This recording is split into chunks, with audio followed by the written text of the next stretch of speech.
Good morning दोस्तों, Aditya educational class में आपका स्वागत है। आज हम लोग यहाँ पर बीएड डीएलएड से संबंधित पाठ योजना बनाना सीखेंगे, जो आप लोगों के लिए बहुत ही उपयोगी सिद्ध होगा। जैसे यहाँ सबसे पहले ऊपर हम लिखते हैं पाठ योजना, जो संख्या होगी वो लिखेंगे। उसके बाद विद्यालय का नाम जैसे यहाँ लिखा बाबू राजकरण सिंह स्मारक इंटर कॉलेज औलियापुर। उसके बाद छात्राध्यापिका का नाम या छात्राध्यापक का नाम, जो आपका नाम होगा यहाँ लिखेंगे। फिर दिनांक, कक्षा, किस क्लास का ये पाठ योजना है वो बनाएंगे। उसके बाद वर्ग ए, विषय गृह विज्ञान, चक्र चौथा, अवधि 36 मिनट। प्रकरण हमारा है पोषण। उसके बाद सामान्य उद्देश्य लिखते हैं। जैसे यहाँ सामान्य उद्देश्य लिखा हुआ है। सामान्य उद्देश्य का संबंध हमारा जो है गृह विज्ञान से होता है, या जो विषय होता है उससे होता है, और विशिष्ट उद्देश्य जो होता है उसका संबंध प्रकरण से होता है। जैसे सामान्य उद्देश्य में पहला उद्देश्य है बच्चों में गृह विज्ञान विषय के प्रति रुचि जागृत करना। दूसरा, बच्चों को आहार विहार की शुद्धता के लाभ को बताना। तीसरा, बच्चों को स्वच्छता, स्वास्थ्य, गृह प्रबंध आदि की जानकारी देना। अगला, बच्चों को उत्तम स्वास्थ्य के महत्व को बताना। अगला, बच्चों को स्वस्थ जीवन के लिए संतुलित आहार के महत्व को बताना। उसके बाद विशिष्ट उद्देश्य लिखते हैं। विशिष्ट उद्देश्य में पहला ज्ञानात्मक उद्देश्य है बच्चे पोषण के बारे में जानकारी प्राप्त कर सकेंगे। दूसरा, बच्चों को विभिन्न पोषक तत्वों तथा उनके महत्व की जानकारी प्राप्त होगी।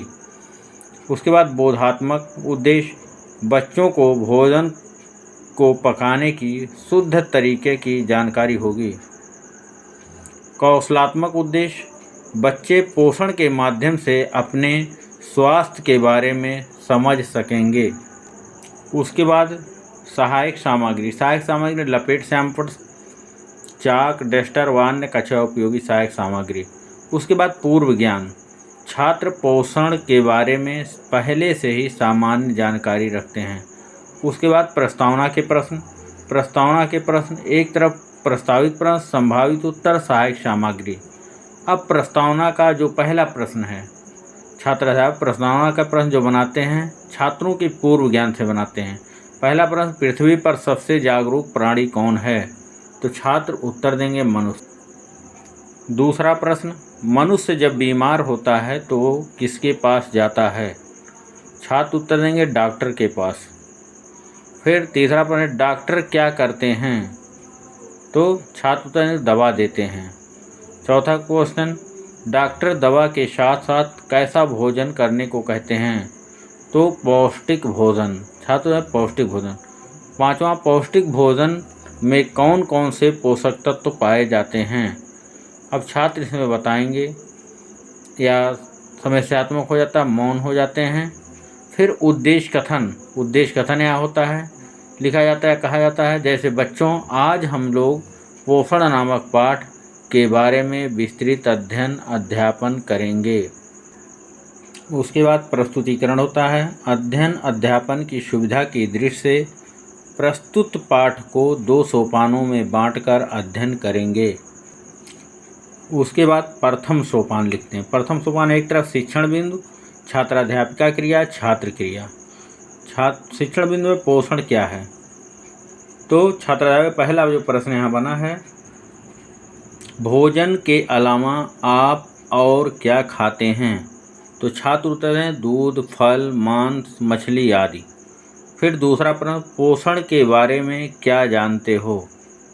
अब छात्र मौन हो जाते हैं या कुछ बताते हैं। फिर उसके बाद स्पष्टीकरण कहा जाता है,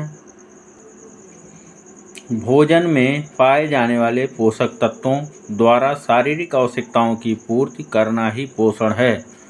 हमें प्रतिदिन भोजन में दाल, चावल, रोटी, फल एवं दूध एक निश्चित मात्रा में अवश्य लेना चाहिए। फिर उसके बाद प्रश्न आता है, फल खाने से क्या फायदे हैं? छात्र उत्तर दें ताकत मिलती है, एनर्जी मिलती है। फिर दूसरा, पोषण तत्व से क्या समझते हो? छात्र यहाँ मौन हो जाते हैं, समस्यात्मक आ जाता है। फिर उसके बाद स्पष्टीकरण यहाँ होता है। भोजन में विभिन्न प्रकार के पोषक तत्व पाए जाते हैं जिनसे हमारा शरीर पूरी तरह से स्वस्थ रहता है। पोषक तत्व का कार्य कार्बोहाइड्रेट शरीर को ऊर्जा प्रदान करती है। विटामिन विभिन्न रोगों से बचाव करती है। प्रोटीन शरीर की वृद्धि एवं विकास करती है। वसा शरीर को ऊष्मा प्रदान होती है। जल शरीर में रक्त संचार में मदद करता है। यह सभी पोषक तत्व हमारे शरीर के लिए बहुत ही महत्वपूर्ण है। उसके बाद बोध प्रश्न बनाते हैं। बोध प्रश्न और सैंपट सारांश। बोध प्रश्न पढ़ाए हुए पाठ से पूछे जाते हैं कि छात्रों को कितना ज्ञान हुआ या कितना बोध हुआ पढ़ाया हुआ पाठ। तो बोध प्रश्न पहला प्रश्न, कार्बोहाइड्रेट का क्या कार्य है? तो छात्र उत्तर देंगे ऊर्जा प्रदान करना। अब छात्राध्यापक इसके उत्तर को पूरे वाक्यों में सैंपट पर अंकित कर देते हैं। फिर दूसरा, प्रोटीन के कार्य बताइए। प्रोटीन का कार्य शरीर की वृद्धि एवं विकास करना। अब इसको भी छात्राध्यापक सैंपट पर पूरे वाक्यों में लिख देंगे।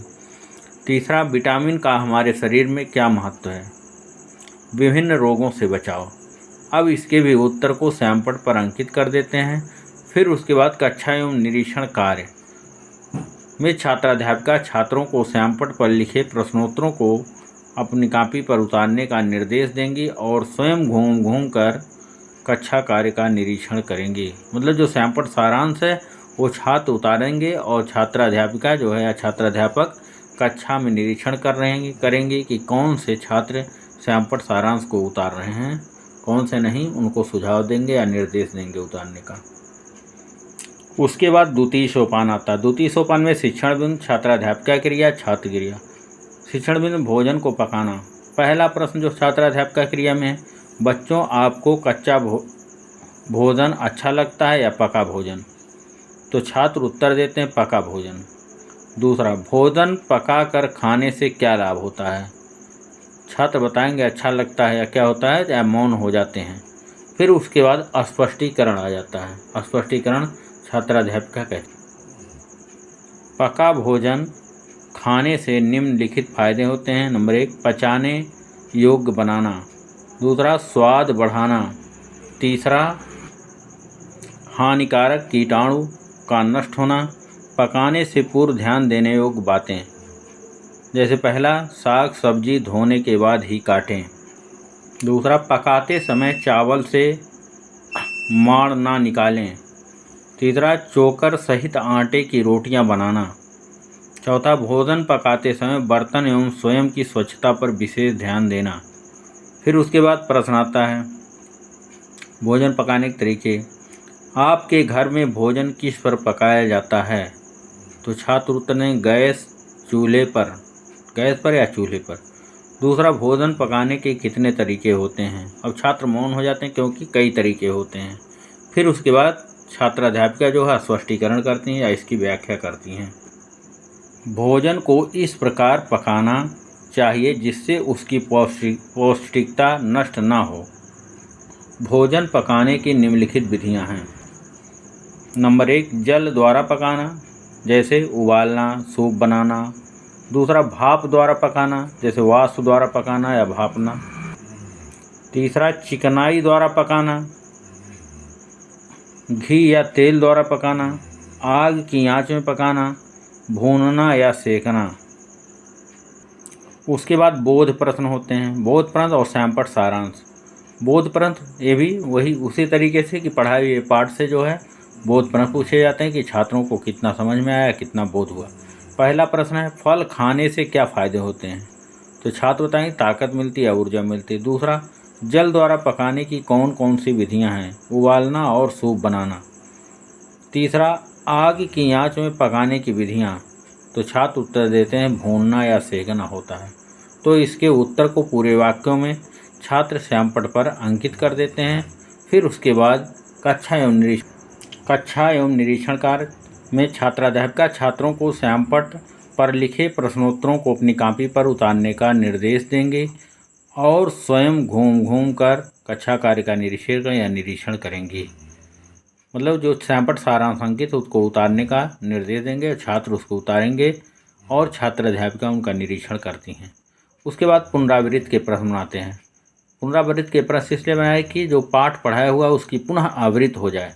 जैसे पहला प्रश्न है, भोजन पकाने की विधियों के नाम बताइए। दूसरा, भोजन पकाने से पूर्व किन बातों को ध्यान में रखना चाहिए। फिर उसके बाद गृह कार्य। गृह कार्य में पहला कार्य, भोजन के विभिन्न पोषक तत्वों का नाम बताइए। दूसरा, आप भाप द्वारा पकाए जाने वाले भोज्य पदार्थों के नाम लिखिए।